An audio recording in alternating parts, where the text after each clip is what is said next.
Hey everybody, what's up? It is me, Shaniqua, the Master Brand Story Coach, and I'm coming today to talk to you about something that is surprisingly something that I get quite often from people. And it's not that they say it's a vibe. Like, it is truly a negative vibe about how people feel about their story. And as the Master Brand Story Coach, I gotta say, I feel disrespected when people just throw that little word story around as if it's unimportant. I've had people literally ask me, why do I need to tell my story in business? I've had people literally ask me what is important about my story. I've had people tell me that my story is not big enough to build a business or write a book or get on stage. I've had people totally disrespect my field. And so I feel like what I have to do is explain to you what the hell is so special about story. Somebody asked me, after you help them find their story, then what?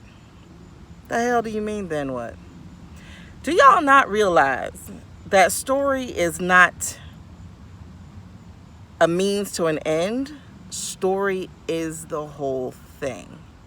Maybe you got it mixed up and you think it is fairy tales and Cinderellas and or tragedies and dragons to slay, but your story is bigger than you think. Your story is responsible for who you are today, and the fact that you don't know, respect, or own your story is why you are not clear in your direction and where it is that you're going. When I tell you, I am so tired of hearing people go, okay, so I know my story, or I think I know my story, or girl, I know my story and don't nobody want to hear my story. Let me tell you something.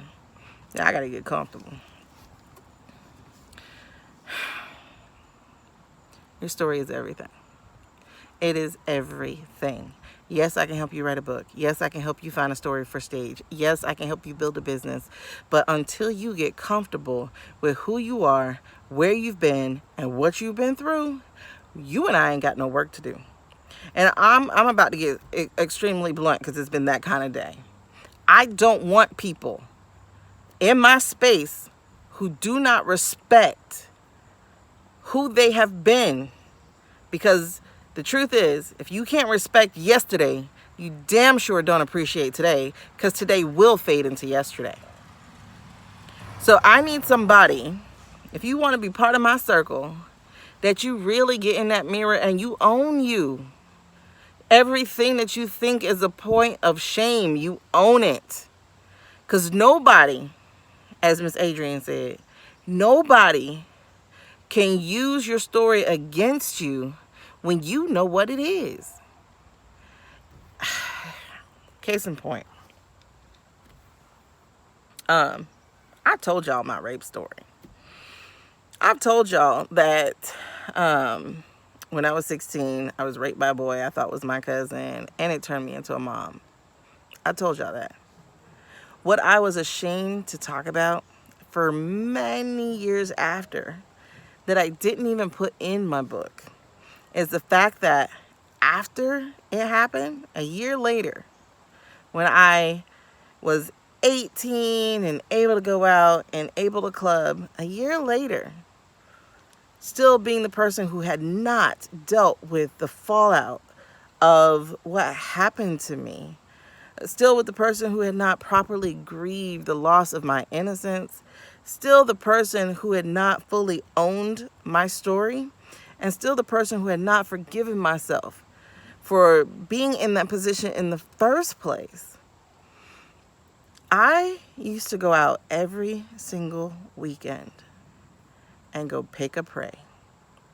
Every single weekend. I'm telling you, I became so promiscuous that I thought I was a nymphomaniac. What I did not know was that I was not in love with me. What I did not know is that keeping all those negative emotions, keeping in the tears and swallowing back the anger, none of that served me, because all it did was find another outlet. I thought by being the person who instigated my affairs, I'm going to use that nice word. By being the person who instigated, well, no, I used to say appointments. Being the person who used to instigate my appointments, I felt that I was the person in charge. I felt like because I said who, because I said when, because I said where, that I was not being taken advantage of, that I was in control of my body, and that I was in control of my life. Lies. So many lies. Because I avoided the mirror. I did not like the person who was reflected back. The person who was so wounded and so hurt that the minute she actually began even talking the truth, tears would well up in my eyes and my lips would form such a thin line because I was trying to hold back everything that was choking to come out. Y'all know what I'm talking about. You know when you get so bottled up with energy and anger and hurt and emotion and your voice starts doing that watery shake and you don't want people to think you so weak that you just set that mouth real thin. Like, y'all, I don't have no big black girl lips, but I got something. And they would get so thin that you could see old lady lines in my lips because I was trying to be a gatekeeper for my emotions, because I wasn't ready to deal with me. I wasn't ready to look at my full story. I wasn't ready to give myself permission and grace and acceptance and love and power. I wasn't ready to say, look, girl, this wasn't your fault.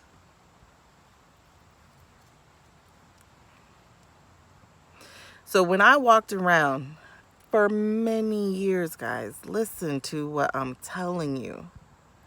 I didn't get therapy until like 10 years later. And even still, it wasn't until 4 years ago that I finally wrote that story, which was pretty cathartic.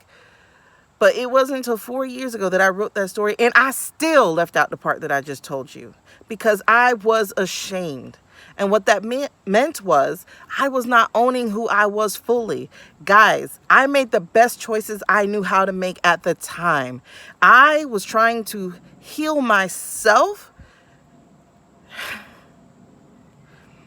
because all I wanted to do was actually kill myself.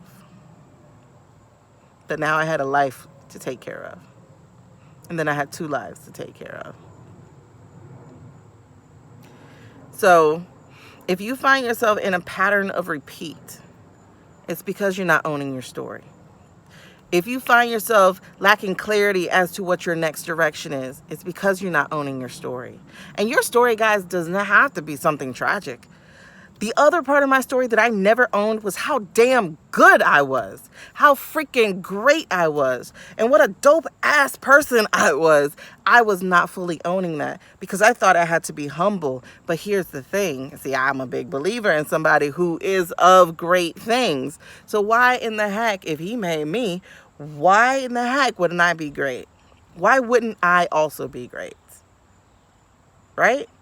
So I am finally owning how amazing I am. And I can say that without apologizing for it.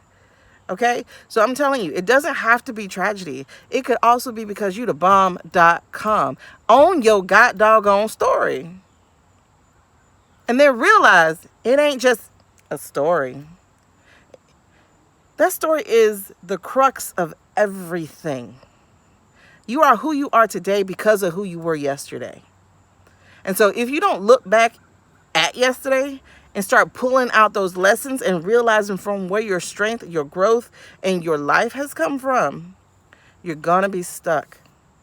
You might be still on the corporate ladder. You might be making it with money, but you're still miserable because you don't know who you are. You don't know what your voice is.